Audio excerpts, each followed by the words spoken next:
Welcome to the Iconoblast podcast. This is the show that takes a look behind the public facades of famous icons to show you why you can never take anything at face value. My name is Cooper, and sitting with me in the same room for the first time since probably like 4 episodes or so that we recorded remotely, Joel Benner.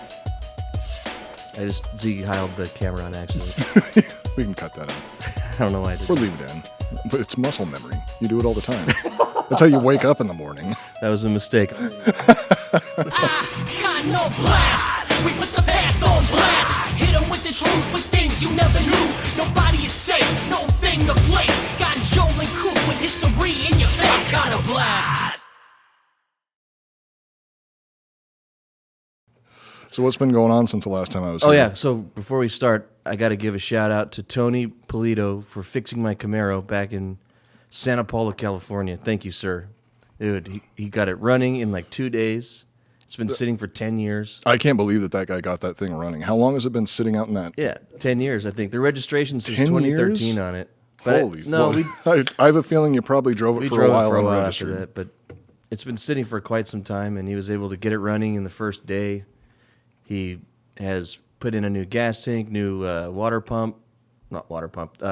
fuel injection shit, all kinds of stuff, and replaced the back window, which I thought was going to be a nightmare to find or super expensive, but he found one at a junkyard that used to be on a Firebird, and then made it fit on the Camaro. And wait, it wasn't even from a Camaro, and he still got it to fit? I think it was a Firebird, he said, yeah.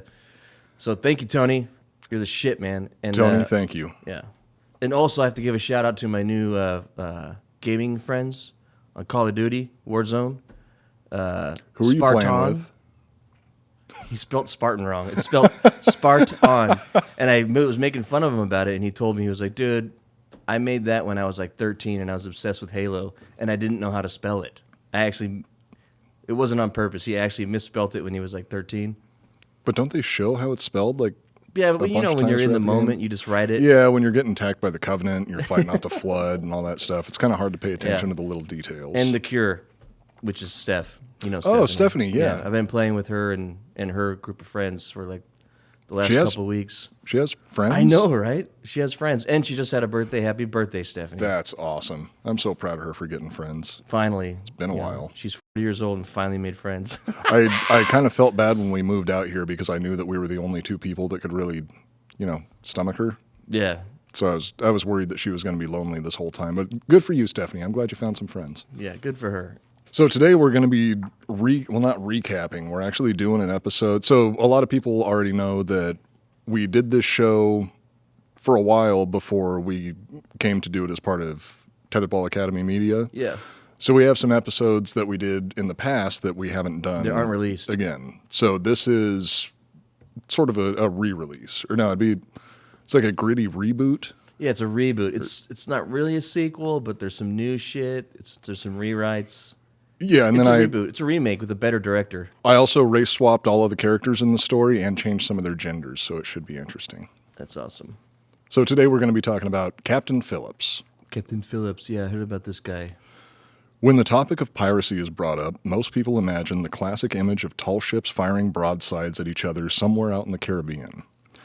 As most of you will already know, piracy is still very much alive and well in modern times. It is? Yeah. Did you not watch Captain Phillips? I'm the captain now. Yep. That's the one, right? The first time I around. didn't know Tom Hanks was a captain. Oh, yeah. No, at this point. Captain Tom Phillips, right? He was a captain Tom years Hanks ago. Phillips. At this point, he's probably been, promoted to like Lieutenant Colonel or something. Lieutenant Colonel Tom Hanks. Stories of Somali pirates storming massive cargo ships with AK-47s and RPGs have been making headlines for years now. In fact, one of the most famous recent cases of piracy even inspired a movie starring America's sweetheart, Lieutenant Colonel Tom Hanks. I'm officially promoting him. I'm giving him a field promotion. He is still a sweetheart after all this time. He's one of the few actors that I just might be a good person? Might actually be a good person. So there might be 2 so far in the whole world. Mr. Rogers. Fred Rogers and Fred possibly Durst. Tom Hanks. Fred Rogers. And Fred Durst and Tom Hanks. You ever seen the video of Fred Durst getting a BJ alongside Scott Stapp from, what's the name of that shitty band? No. I don't watch dudes getting blowjobs. The band is so bad that I can't even think of their name right now. Creed. It was Creed? Yeah, the lead singer of Creed. Was sucking his dick? Well, no, that's what was Surprise me. Well, that's what surprised me about the video is the fact that they were both getting their wieners filleted by women. Interesting. I thought at least one of them would have a dude. Fred, I see Fred getting female tail, but the other guy, the whole Creed is a gay Christian band, right? As far as I know, at least I thought it was. Unless they're just doing that to like, tap into the gay Christian audience because that's a huge demographic. Dude, I love the Creed Shreds videos. They're so old good. school now, so if you don't know what I'm talking about, just go on YouTube and search Creed Shreds. Try to find the first original one because they've made a bunch since. They're not as good. The first one's good. Yes, sir. Yes, sir. Yes, sir. If you hear that, that means you're watching the right video. So, like I said, we're talking about Captain Phillips and the hijacking of the Maersk, Alabama. We're telling the truth about it. The about truth bullshit about movie. it. Because, the real Captain Phillips, kind of a douchebag. All right. As is the case with most Hollywood versions of real events, the facts don't exactly match up with the movie. So today we will be discussing the true tale of how a brazenly incompetent merchant mariner named Richard Phillips became an American hero. Okay. I think I'll call him Dick Phillips from now on because he's kind of a dick. Dick Phil. Dick Phil. In April of 2009, the Maersk, Alabama set out from Salalah, Oman with 17,000 tons of cargo destined for Mombasa, Kenya. Ironically, 5,000 tons of the cargo were relief supplies bound for beleaguered African countries like Somalia, which is the epicenter of modern piracy. Okay. At the helm of the ill-fated ship was a sullen and self-righteous man named Dick Phillips. For at least 12 years, Phillips had been earning a reputation as a shitty captain. At least he's consistent. So he had a reputation for being an asshole? He had a reputation for, one of his own crew How'd he members. get a movie made about him that made him look cool then?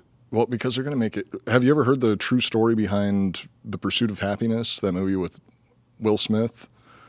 There's like this guy that pulls himself up by the bootstraps and becomes a hot shot.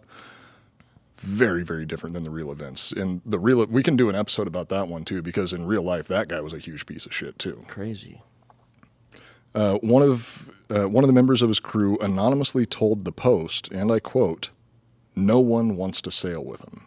He already had a reputation before this shipment even left, and nobody wanted to work with him because he was just a Asshole? he was just incompetent. Like, he was just an idiot. He's one of those people where I don't know if you've ever worked with. Well, actually, I know who you're going to point out, but if you've ever worked with somebody that's just a stickler for following the rules and doing everything by the book, Yeah. that's how he was. Like, Okay. he refused They to. didn't like him because he did it exactly how he was supposed to? Well, the thing is Captain Barbosa once said, those are more guidelines than rules. Than actual rules. Yeah. Parlay. Phillips had taken command of the Maersk, Alabama in late March of 2009. Along with a snazzy captain's hat, he was also given a very detailed anti-piracy plan that is now in use by the International Maritime Organization. Oh, yeah? Oh, yeah. Fuck you. Crews were warned that in the event of an attack, all power to the ship was to be cut off, and the sailors were to lock themselves below decks until help arrived. It's funny that those are the only rules that he refused to follow. The route to Kenya would take them along the Somali coast, a well-known pirate stomping ground. Kenya. Due to increase... what's the name? Fast people are. Oh, I was going to say, what's the name of that porn star? First name's Kenya. Don't know that one. I'll have to look her up. Well, What are your five? Top five? Quick, just name 5 porn stars as fast as you can. Wait, in order of how I Just like go. them, or just No, first that comes to mind. Elsa Jean. Alexis Texas? Riley Reid. Fuck, you put me on the spot. Now I'm drawing a blank. I used to know all of them. I mean, not personally. Rachel Starr. I used to like her back in the day. She's busted now. Belladonna. Belladonna. Jenna that's- Hayes. I remember the that's old 90s. ones. Like, I remember the ones back when I was coming of age, and That's when you got emphasis on the coming of age. coming. Yeah, Jenna Hayes, Kobe Ty. What was the one that died that used to live near us? Remember? Oh, that was August Ames. August Ames. She had nice kasoybins. Yeah, she had nice everything. That's a shame though. Poor girl. Due to increased pirate activity in the previous weeks, the U.S. Maritime Administration released an advisory for the Somalia Gulf of Aden, warning all ships to stay at least 600 miles from the coast of Somalia. Phillips wasn't afraid, though. He'd fought tons of pirates back in the day when he was a bounty hunter and bare-knuckle prize-fighting champion. Totally got laid like a ton of times. Oh, this. Saw so many boobs. It was awesome. So, the way that I was picturing Captain Phil, I put this episode together a couple of years ago, and the way that I was picturing him the entire time I was writing the episode is that fucking kid at school who was always bragging about shit that he can't prove. Right. But I remember he now. Swears that I made you do this in a pirate voice. I know. I think we should bring that back. Well, I think what happened is I used to write the notes differently. I used to have like bullet points and subtext and all this other shit. Yeah. So I skipped over it when we originally recorded the episode, and then at the end of it, you made me go through and read all of them back to back, doing my pirate voice, which isn't so much a pirate as it is just like a confused Scotsman or something like that. But you can do it in a pirate voice now, right? All right, yeah, I'll give it a shot. Next time one of those next time one of those prompts come up, I got to reread the same fucking thing. Oh yeah. God damn it. It'll be good. It's been a while since I've done my pirate voice. Phillips wasn't afraid, though. He'd fought tons of pirates back in the day when he was a bounty hunter and bare-knuckle prize-fighting champion. Totally got laid, like a ton of times. Saw so many boobs. It was awesome. It's so much better that way. Oh, God. I make a jackass of myself on this show so fucking often. I hope people enjoy It's it. it's what keeps them coming back. They come back to watch me embarrass myself. They come here to learn. Yeah, They think they're coming I'm here to fine learn with that. something, then they stay to watch us embarrass ourselves. In the 3 weeks prior to the hijacking, 16 other ships had been attacked in the same stretch of ocean, leading competent captains to avoid the area at all costs. Not only did the wise captain ignore the warnings, he failed to share the information with his crew as well. Didn't tell him about any of the attacks, was just like, yeah, fuck it, let's go.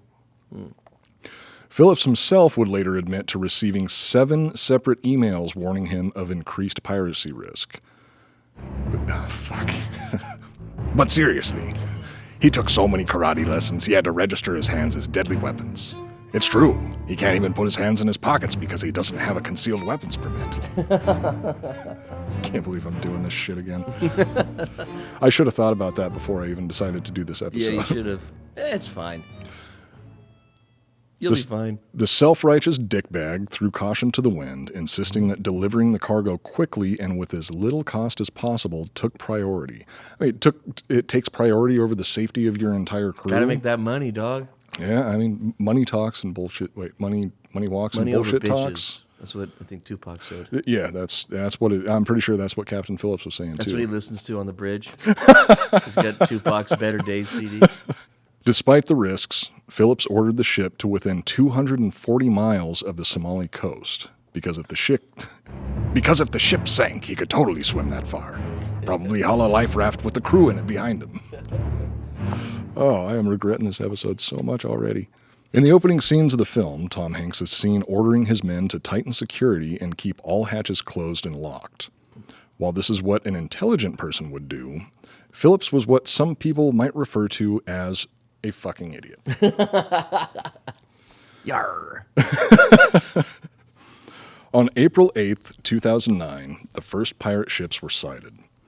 In the film, it's shown that Captain Phillips was running the crew through security procedures at the time of the first attack. Mm-hmm. In actuality, it was a routine fire drill. He was masturbating. In actuality, he was sitting in his bunk masturbating, listening to Tupac. And he left all the N-words in. Mm-hmm. That's the only way he can come is by saying the N-word.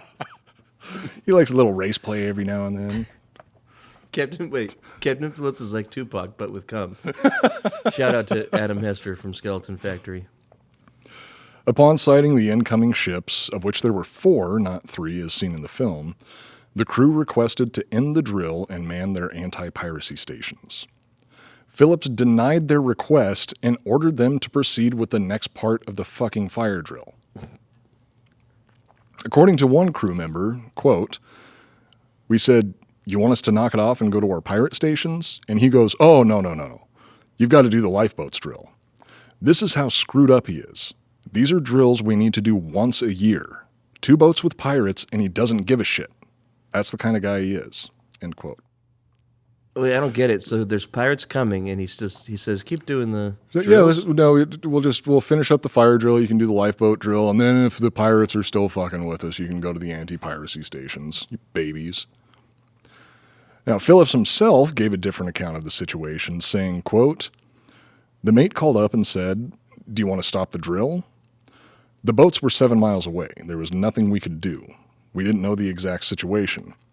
Also, I totally killed a bunch of guys for the CIA when I used to be an assassin spy, so I'm not afraid of pirates. I got laid so much, it was awesome." God damn it. Great writing. Yeah, it was beautiful. This is back when I had a whole lot of passion. Yeah. Is that what you call it? Or back when I wasn't drinking as much, maybe.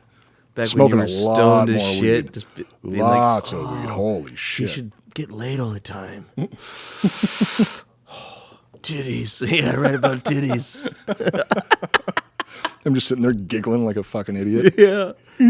While 7 miles may seem to be a safe distance from many things, most of the crew reasonably wanted a larger buffer between them and the guys with guns. If testimonies later gathered are to be believed, the distance was far less than 7 miles. Fucking shit. Phillips claimed he knew it was 7 miles because he swam that far once. He was visiting his dad in Hawaii. Totally got laid after, too. It was awesome.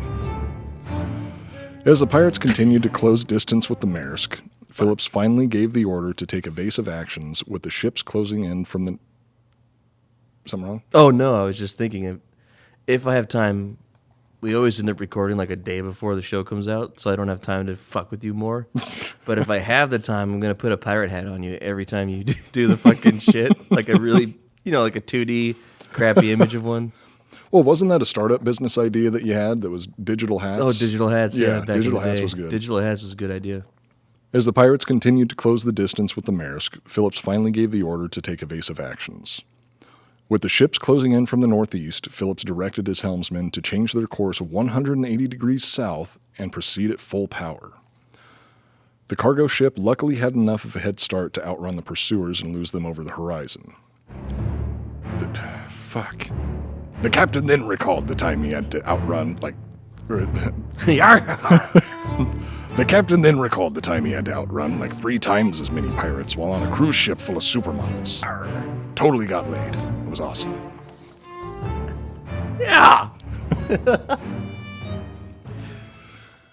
Seeing turning around and going in one direction for a long time as a sound way to lose a tail, Phillips gave the crew the all clear and promptly ordered them back to their original course.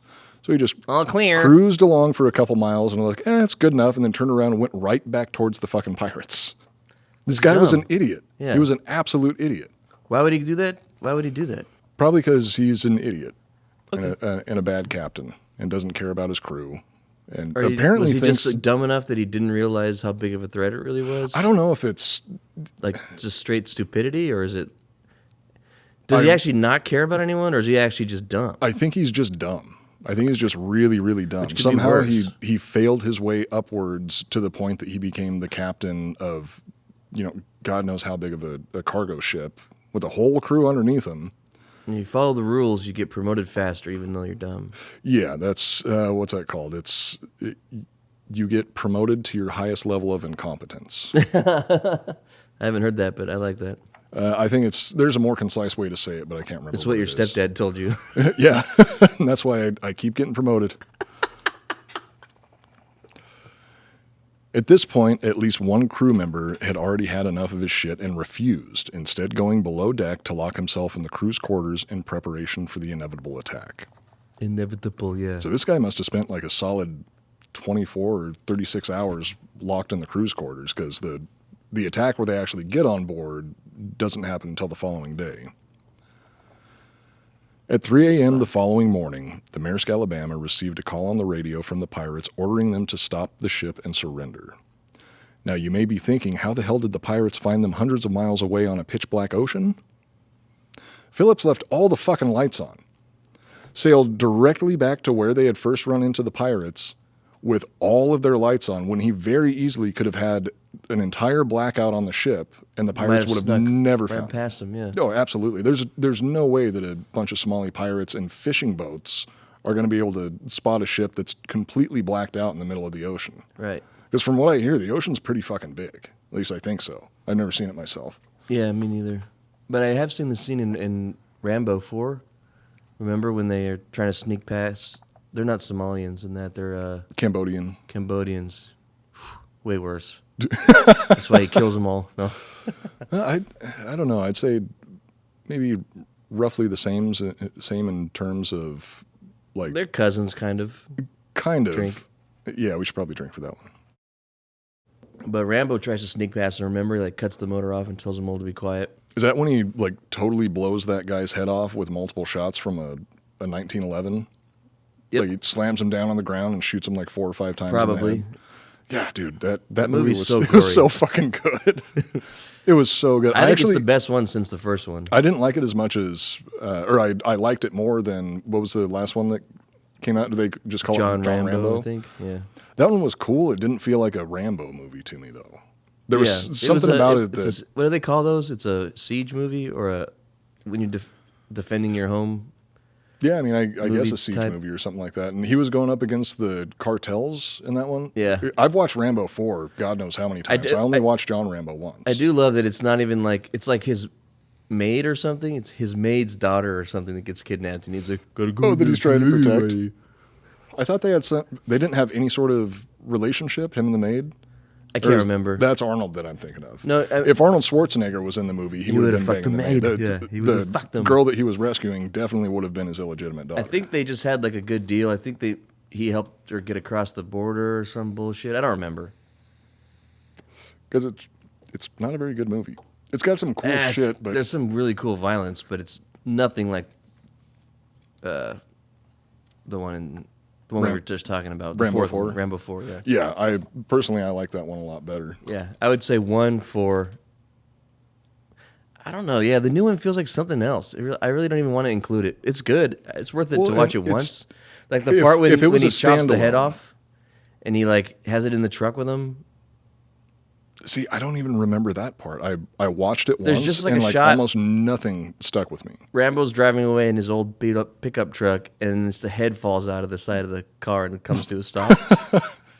All right, yeah, that's pretty cool. If it was a standalone movie, like just a standalone, It film should have been just Arnold starring Stallone, Stallone, killing everyone for killing his daughter. would have been way better. But Yeah. the fact that they're making it a Rambo movie, it doesn't fit like anything in the series. Yeah, I do like that he's insane though. Like he's on pills, and then that part of it I liked. I wish they did that more because when that was happening, I was like, "Ooh, I like this," because he was on like medication and shit. Oh, that's and when right. he stops taking, he's like, "Ooh, like what's going on?" And I'm like, "Oh fuck, he's gonna start killing people he shouldn't." He's got, And maybe like, become like a PTSD bad guy. you Yeah, know? he's got like a bunch of major PTSD, And that would have been considering the interesting. shit that he's been through. And I love it. I loved that for no reason. Well, it obviously worked for him. It was for the right reason. He had like miles and miles of tunnels under his house, which means he was going insane ever since the last Rambo movie. Quite a while before that. Yeah.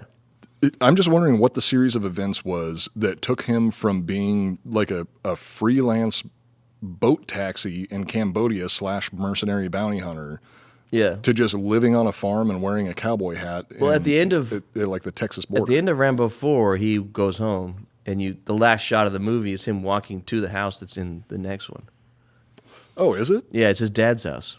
So it's like he finally is going home to see his pops at the end.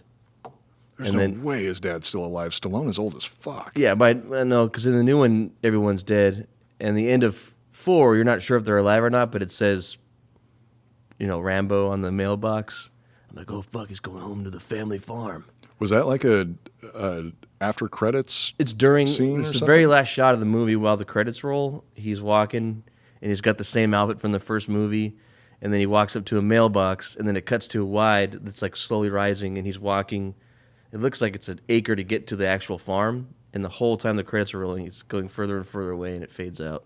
I don't remember that at all. Yeah, so the whole next movie takes place there. Anyway, Well, you know what? Rambo 4, or John Rambo.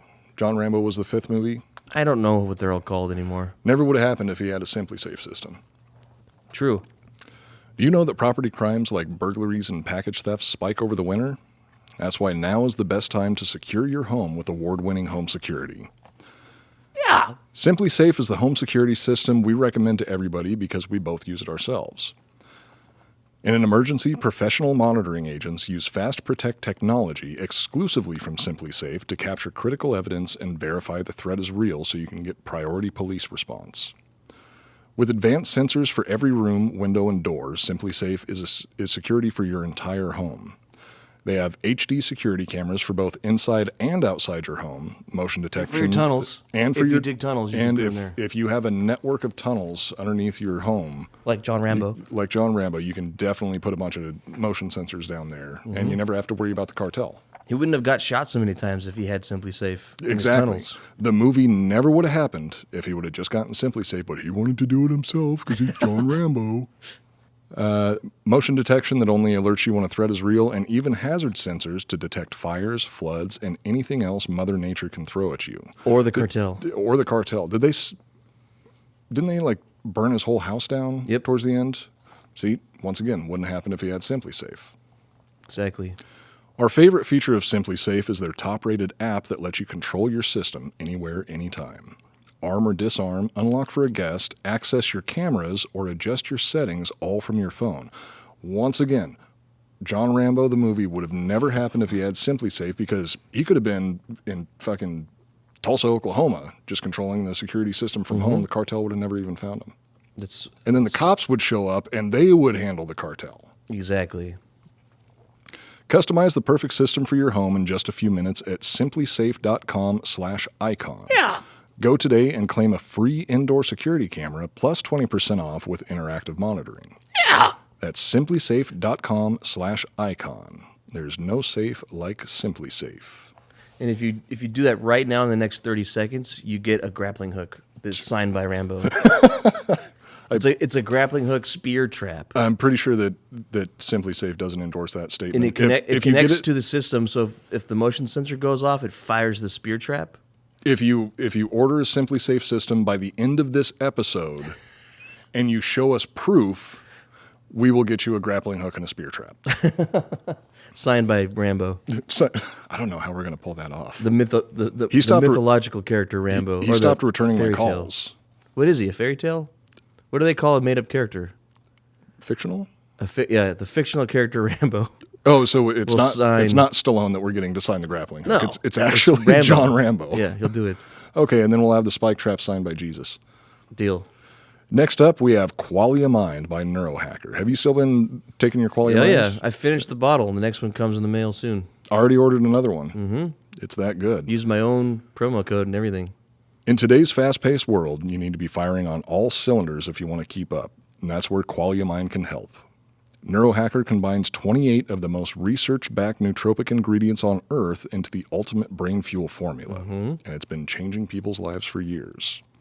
It's like doing mushrooms without the side effects of the drug kind of mushrooms. I don't think it's... You get energy, it wakes you up, you're ready to go, you want to party.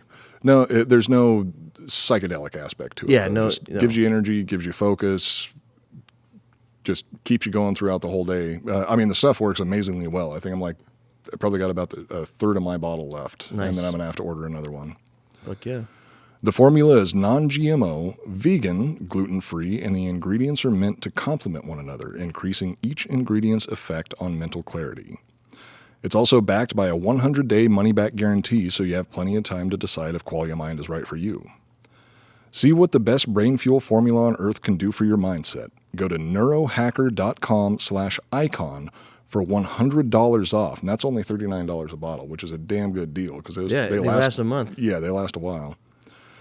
As a listener of Iconoblast, use the code ICON at checkout for an extra 15% off your first purchase. That's neurohacker.com/icon to try Qualia Mind with code ICON to experience life-changing mental performance. And that shit works. I actually use it. I take it every now and then. I don't take it every single day, but on the days when I know that I've really got to lock in and get a lot of stuff done, it gets me through the entire day. It works. Take it in the morning, and I'm good to go until like 9 or 10 o'clock at night. Fuck yeah. and it doesn't have you don't have to drink coffee. Well, you can still have coffee if you're crazy, but like If you you really get that same energy kick it like up. having a cup of coffee without the jitters or the shakes, because it does have caffeine in it. But I don't know, it's awesome. I like it. Well, that's the best part about it is if I have to rely on a bunch of coffee to give me energy throughout the day, like my hands are shaky, I get irritable. Yeah, but you're not getting nutrients. Exactly, and that's why quality of mind is a lot better. Well, when we last left off, Captain Phillips had it, If Captain Phillips we had would have it, turned the fucking lights off. and we would have never had that shitty movie come. Well, I actually liked the movie. Tom Hanks It sucks. did it. I mean, Tom Hanks He did a fairly crushed good it. job. as You know, an actor, but like that movie is a one-time watch. It was cool the first time. oh yeah, I'd never watch it it again. again.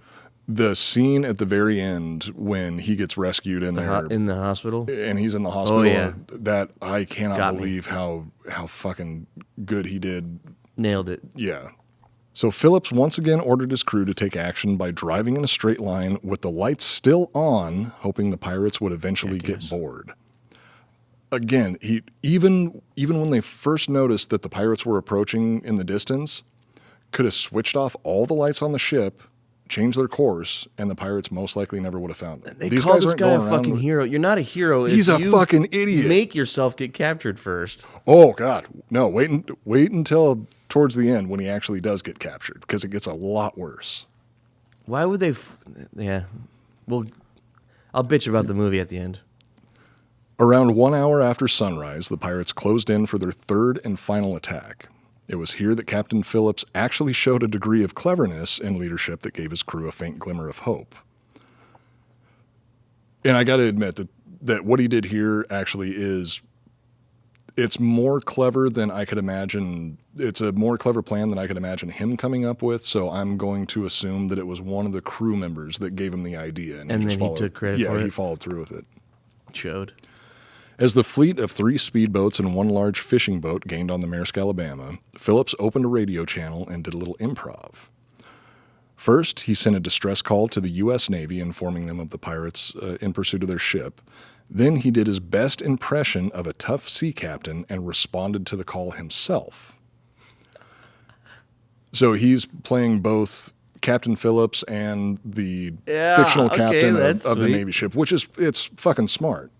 Because the pirates are definitely listening in over the radio, so they're going to hear the radio traffic and be like, oh, if there's a Navy destroyer rolling in here, fuck that. Let's get out of here. Yeah, they get blown out of the water. After a few minutes of conversation, the ruse paid off, and 3 out of 4 boats fucked right off, not wanting to tangle with an American warship. But still, 1 speedboat manned by 4 pirates remained on their tail. And those guys The one must have speedboat that didn't have a radio. Dude, you know what? That's probably what it actually was. Is they just didn't hear it. They're like, where's everybody else? Well, fine, fuck you More guys. for us. Phillips' brilliant plan of going in a straight line sadly failed. The speedboat quickly caught up with the Maersk, Alabama, and from there, the film is accurate in portraying the crew using fire hoses to attempt to destroy the pursuing craft. Everything else aside from that is kind of a shit show, though. They have to take those artistic liberties to make it interesting, because if they portrayed it the way that it actually happened, then nobody would be rooting for Tom Hanks. And you always want to root for Tom Hanks. Right. What does he actually look like, though? Captain Phillips? Yeah. I mean, he looks like Does he look like Tom Hanks? a chubby, chubby, bearded, balding man. He doesn't look like an action hero. So, like the captain in GoldenEye that gets killed by Onatop? Oh, God, if I was... What's her name? She's hot back then. Famke Janssen. She's still hot. She's getting she old, still but- is. If I could choose one way to be euthanized, it would be By her getting legs? crushed to death by her legs. Yeah. Remember that captain? Do you remember him? No, I don't remember him. It's in the beginning, sort of. He's like, Senor, I can't breathe. And she's like, and then like his back breaks somehow. Any scene that she was in, the only thing that I was focusing on was her. Yeah. I had such a big crush on Famke Janssen for a long time. Well, that guy, still if you do. guys remember him, that must be exactly what he looks like. He's just fat, bald, and old, gray hair, beard, with this stupid captain hat on. Oh no, that's Yeah. Captain Phillips. It might have actually been, that role might have been played by Captain Richard Phillips, yeah. Not only did Phillips fail to take responsibility for the safety of his crew, pretty much every heroic action he takes after the distress call is complete bullshit. Heroic, in quotes. Well, in the movie, they do make him out to be a hero. Like, he's making all these decisions, trying to keep he's his crew handling his safe, and shit. trying to work, work with the pirates to get them to let the crew go and everything like that. No, that's all bullshit. Absolute bullshit. And it's not necessarily that he was being a complete coward. He was just a fucking idiot. Yeah. Like, he was just completely inept, and I have no idea how he ever got to the point that he was the captain of a ship. But like I was saying before, you fail to your highest level of competency. Stayed under the radar, do what he was told. He's like Forrest Gump. See, Forrest Gump would have been the captain of a ship and for sure would have fucked everything up. oh yeah, are you Wait, kidding? he is a captain of a ship. Oh, that's right. And look how He's a that fishing boat captain. look how that turned out. Bubba Gump Shrimp Also Company was by fucking Tom huge. Hanks. Weird. It is kind of weird. He played 2 retarded captains. Okay, we got to drink Drink for for that. that.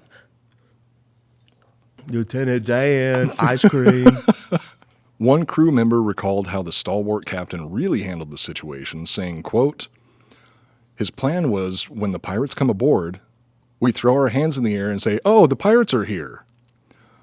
We're going downstairs and locking ourselves in. One of the mates said, 'Let's go down. We're on our own.' So pretty much he was just like, okay, what we're going to do is everybody stay right where you are.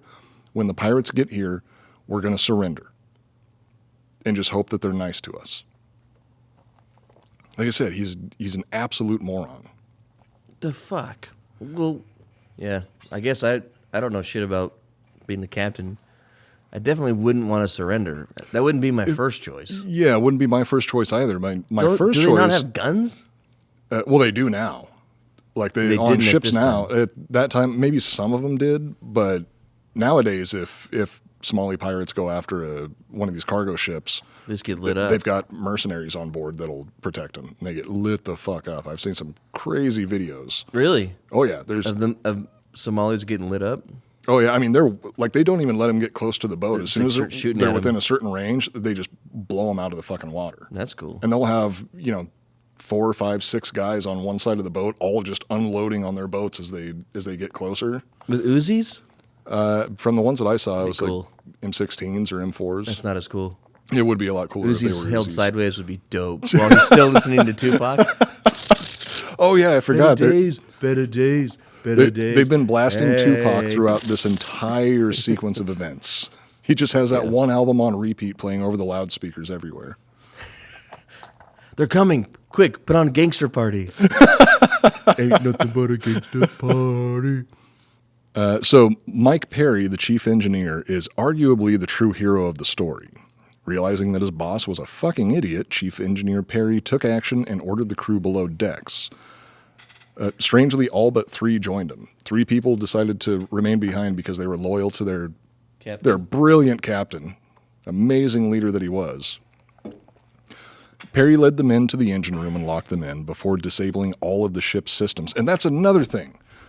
Like that was part of the fucking protocol that everybody has to go below decks, cut power to everything, and just wait until the pirates leave.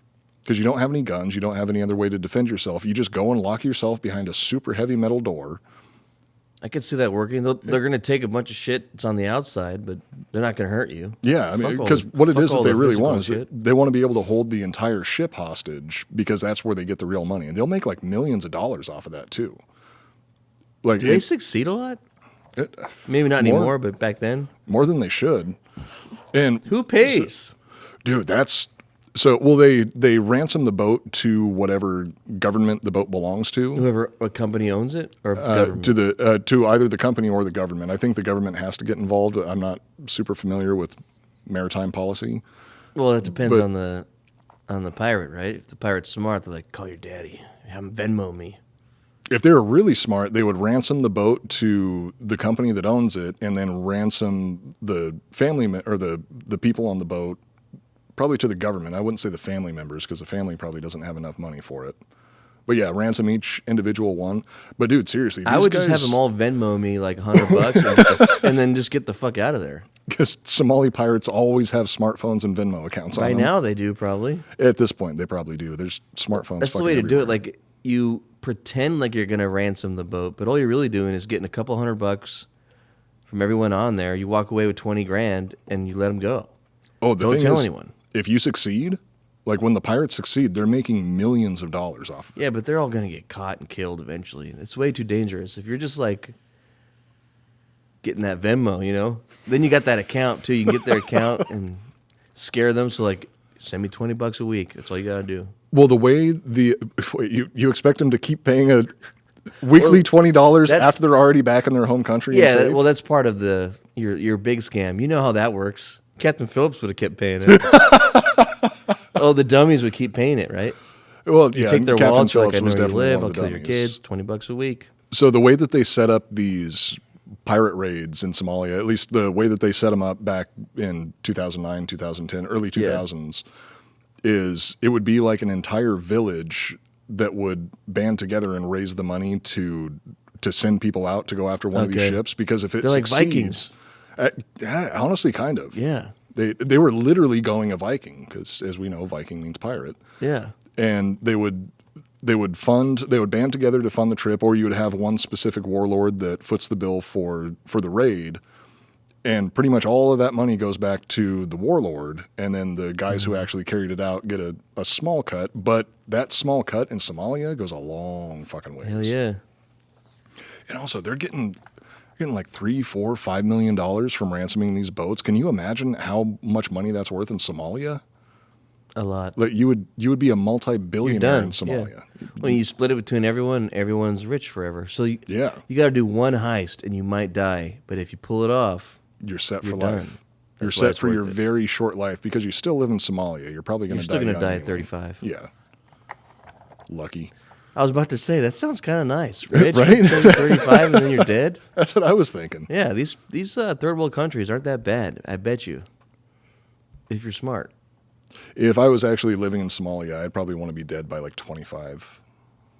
Maybe 30. But you could also just like go there now and be rich for 5 years and probably you will get killed. Until, yeah, well, I You'll don't get know. kidnapped. I don't think I'd last 5. Yeah, I'd get kidnapped after like a month or two.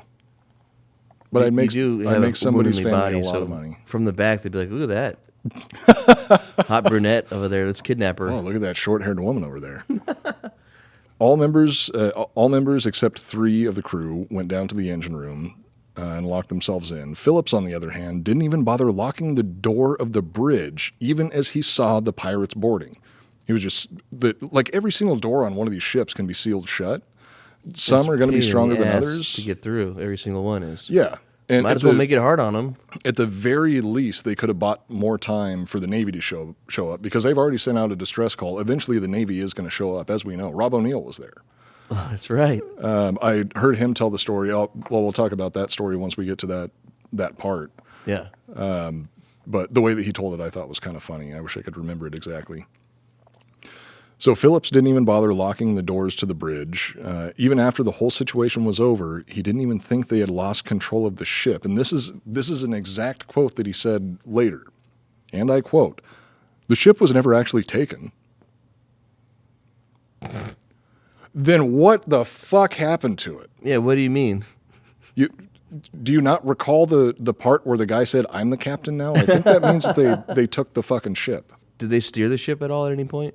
No, because the chief engineer, he was actually smart about everything, and he just shut everything down. There was nothing that they could do unless they understood how to run the boat. Right. But I mean, Somalis kind of notoriously don't have the best education system over there, and even if they did, like, I don't know how to run one of those fucking cargo ships. Yeah. I'd never be able to figure it out. You'd have to force them to, but you got to find them first. But the people that really know how to do it were smart, and they locked themselves in the engine room, like non-morons, as opposed to Captain Phillips and the 3 jackasses that stuck with him.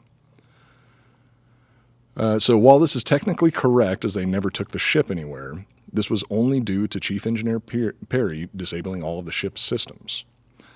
With very little effort, the leader of the boarding party took control of the ship, and for the next 12 hours, Phillips and 3 crew members were held at gunpoint on the bridge, while the chief engineer and remaining crew hid in the 130-degree engine room. 130 degrees for 12 hours? I doubt they had all that much water down there with them either. That sucks. How hot are saunas? About that. So that would be like sitting in a sauna for 12 fucking hours. Yeah, that'll kill you. It's surprising that none of them died from heat stroke.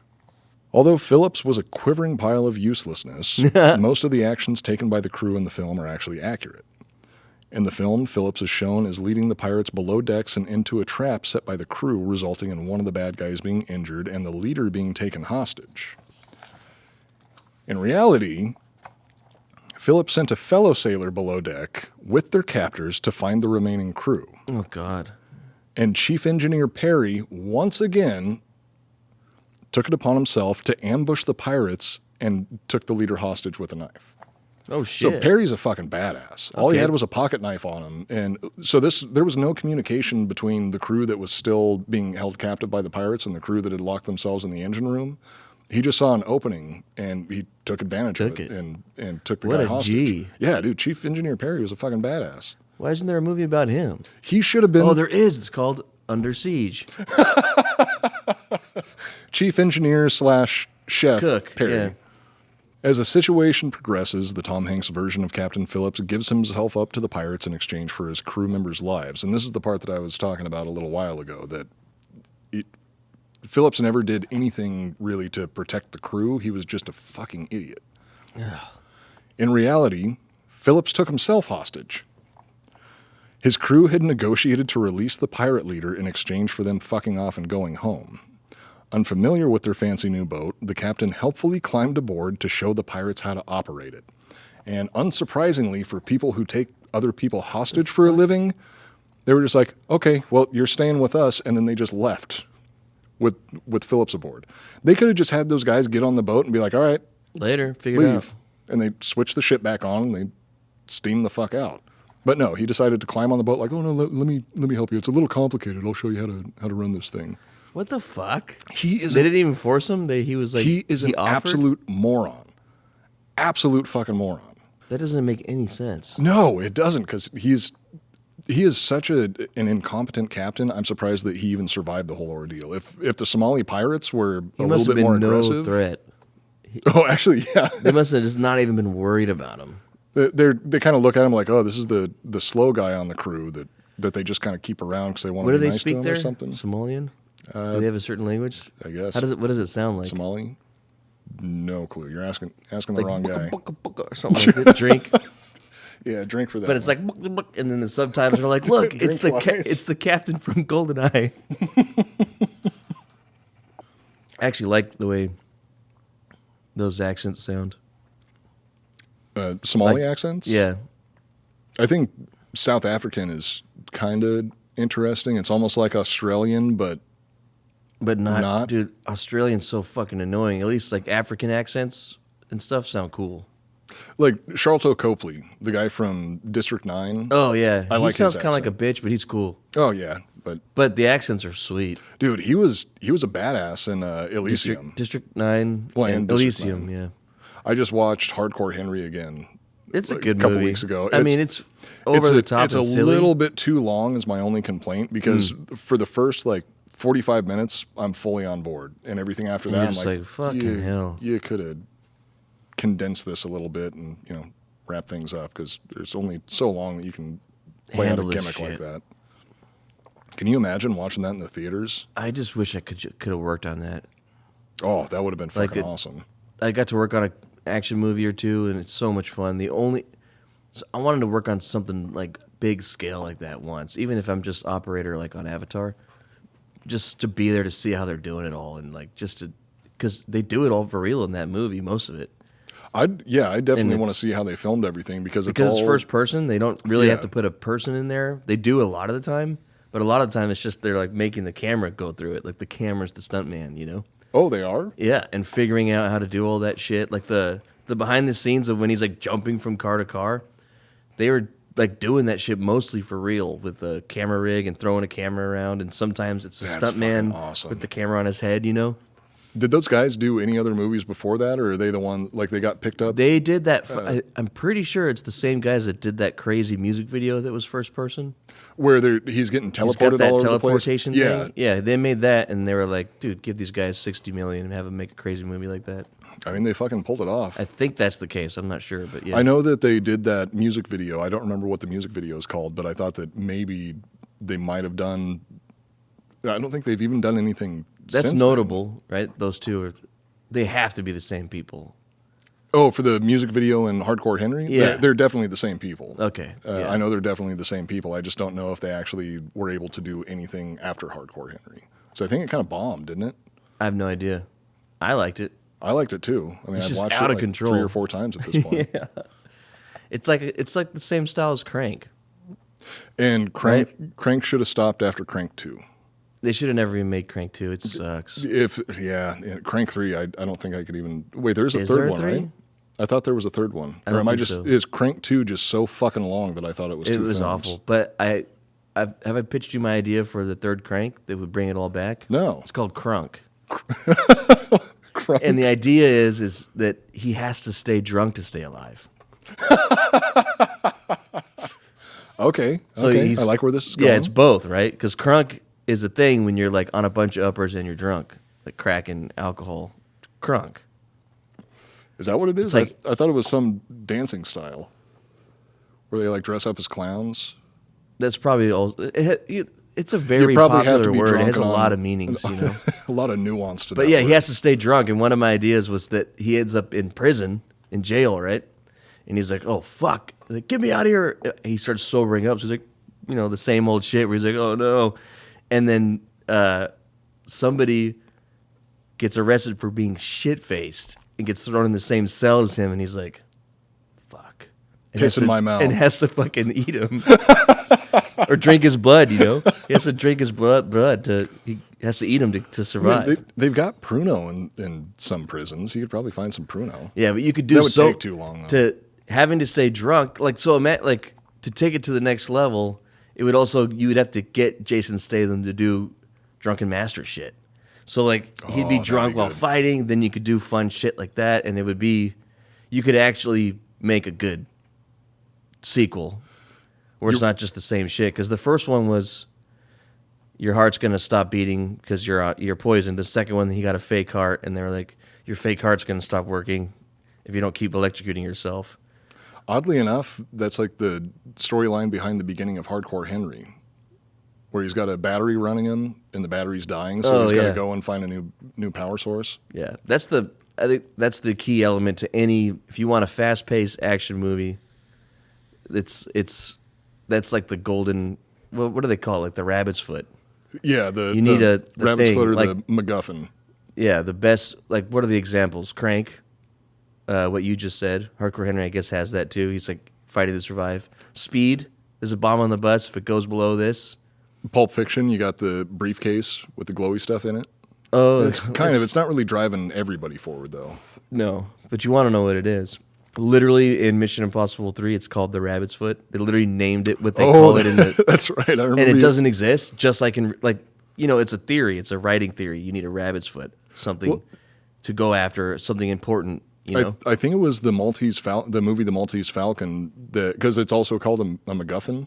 yeah, And I think the Maltese Falcon was the first one to really like solidify the concept of having this one thing driving the movie forward. But I think even in Maltese Falcon, it turns out to be nothing, yeah. or at least it's never shown what the MacGuffin is. That's sweet. Yeah, it's just a really easy way to keep the momentum going if you're writing a script, because it doesn't need it has no purpose. It doesn't need to be a character. It's just an item that everybody wants. It's You like know- every Indiana Jones movie. Funnily enough, your description for the storyline and the driving factor behind the movie Crunk sounds a lot like your daily life. Why do you think it came so easy for me to come up with this idea? You got to stay drunk to survive, dude. That's what.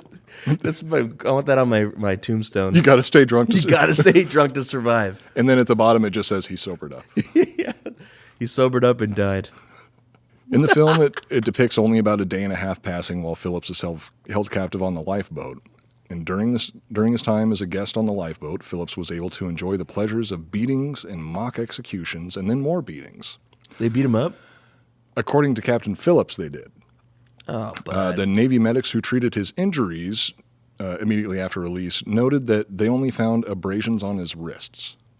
And Handcuffs. no other bruises, nothing like that. I mean, they probably just tied him up with some rope.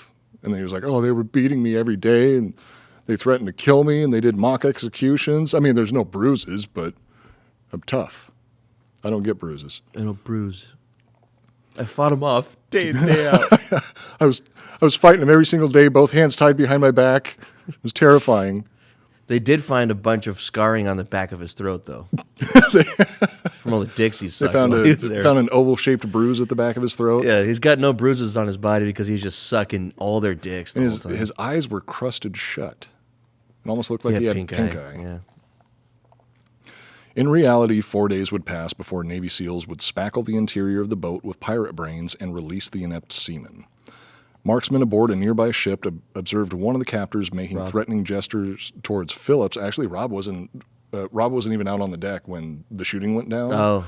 He was in, I think he was in like a command room or something like that, just hanging out, and all of a sudden he heard over the radio like them calling out the shots, and then heard the shots. He was like, fuck, I missed it. If you watch, I think it was on the Sean Ryan podcast, he tells the story about when he was out there for the Captain Phillips Sweet. hostage situation. Wasn't the case on the other situation he was in. Or pretty much any other situation that he's been in. That guy has stacked a lot of bodies. Mm-hmm. When the pirate aimed his rifle at the captain's neck, the snipers took action. 4 shots were made almost simultaneously, with each one finding their mark. The ordeal was finally over. In the weeks and months following his captivity, Phillips would be hailed as a hero, and along with appearances on talk shows, President Obama even invited him to the Oval Office. Eyewitnesses report an enthralled president staring in wonder as the brave captain recounted his tale of fighting pirates and having sex with tons of chicks. After reassuring the president that he could never meet his many girlfriends because they all go to school in Canada, don't you know? The two fist bumped and went their separate ways. Captain Phillips is so awesome. So that's the story, the real story of Captain Phillips, which He was a bitch. isn't quite as heroic as the movie would make it out to be, but that seems to be the case with most movies made about real-world events. Because again, Pursuit of Happiness, that guy was a piece of shit. Yeah. What was it the movie about Sully? Sully arguably was, Sully, remember when I said I'd kill you? The guy from fucking Commando? yeah, they made a movie about his life, and it turns out he landed a plane on the Hudson River. It's fucking Oh, that crazy. guy. Isn't that Tom Hanks too? Holy shit! What It the is. fuck? That's Tom Hanks also, another captain. So he's played 3 retarded captains. Well, was Sully? He was a A captain dummy? in Saving Private Ryan. He was. Okay, there's got to be more than There's a that. conspiracy here. There's got to be other captain. Forrest Gump was a captain. John Phillips. Ship captain. Dick Phillips was Sully. was a captain. Sully was a captain of a plane. I don't remember his name in Saving Private Captain. Ryan. Yep, captain. Captain. Was a captain in Saving Private Ryan. Mm-hmm. Yeah, maybe that's it. He's played one good captain, and that was one from Saving Private Ryan. He was. Forrest Gump was a good captain. Yeah, true. He just kind Got lucky, of lucked his way but into it. but But he had I'd rather luck. be That lucky was actually than good. one of his skills. True. He was a lucky man. Up until he got AIDS from Jenny. I don't think he did. That's how lucky he was. He, Well, it's harder for the dude to get AIDS than the lady is. he raw dogged an HIV positive hippie. God Pulled it knows what off. else she had. Pull it. Damn. Maybe The kid didn't get it either. he just thought he was having sex. Oh yeah, I don't know if the kid got it.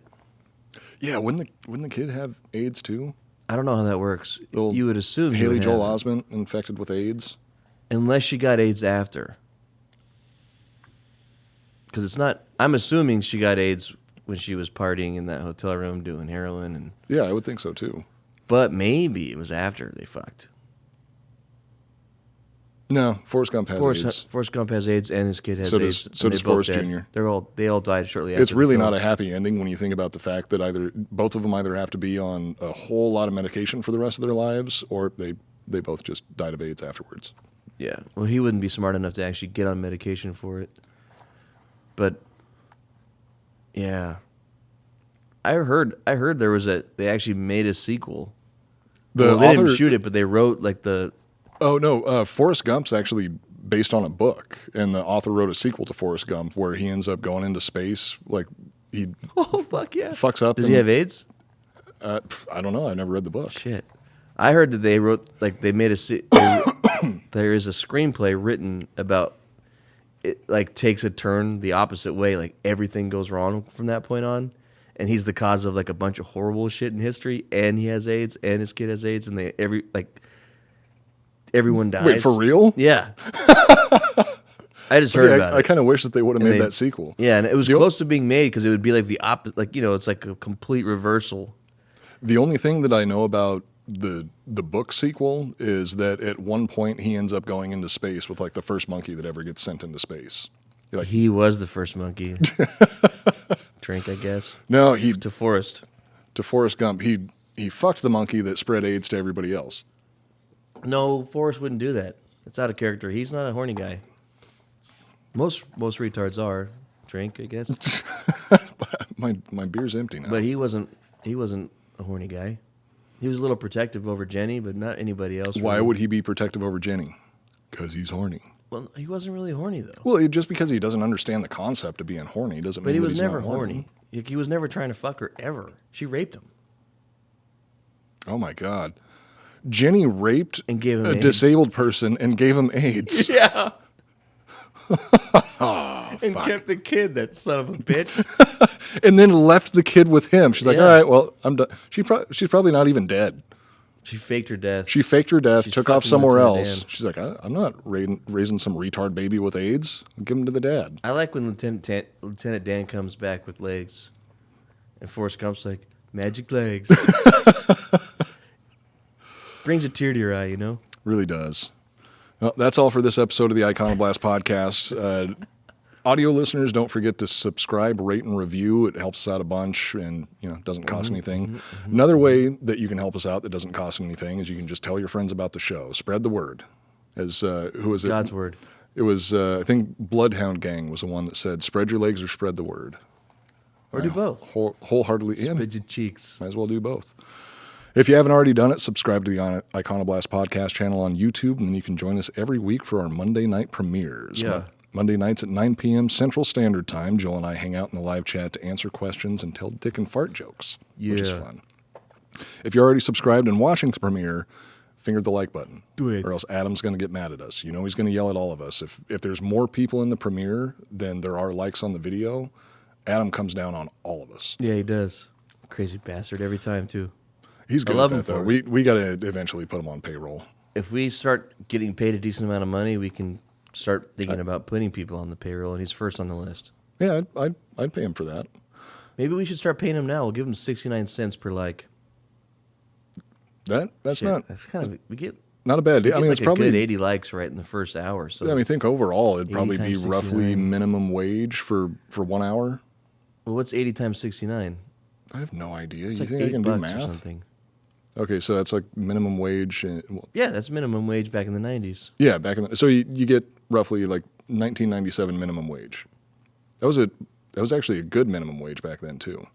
Doesn't go far these days. That's true. That's if you got a job at like In-N-Out, you get $9 when it was $5.45. I remember when it was $5.75 an hour. That's what I got paid when I went my first job at a movie theater. First job I got, I think, was like $6.25 an hour or something like that. I met Bruce old- Willis good old when I worked there Quiznos. at my first job. Because they had a private screening of Unbreakable when I worked there. And Bruce Willis showed up to a movie theater in Ventura, California. Yeah. Well, it was actually Camarillo, California, which is right next door to Ventura. That So makes even less sense. it was a United Artist Theater that they don't exist anymore. And I was taking tickets at the time. And literally, he had a Gilligan hat, like the fucking fisherman hat, down super low. And he just tried to walk past me. And I'm 15. I'm going to do my fucking job. So I stopped him. I was like, sir, ticket, please. And he just did this. Like, he tilted his head up. So his eyes looked at me. And I was like, oh, There's my ticket. go wherever you want. Like, I was like, holy fuck, it's Die Hard. I didn't even know, at the time, I didn't know his real name. I just knew him as Die Hard. Oh, and it's sad because I think now he doesn't even really know his real name. It's all come full circle. But yeah, met him. You can follow us on Instagram at Iconoblast Podcast. You can follow me at Coop Newcomb. You can follow Joel at Joel R. Benner. And until then, we'll see you all next week. This has been the Iconoblast Podcast. My name is Matt Cooper. Joel Benner. Yeah. And we're reminding you to never take anything. Fuck at you, face Ruben. value. Sorry, I cut you off. Fuck you, Ruben. Can I go now? We're reminding you to never take anything at face value.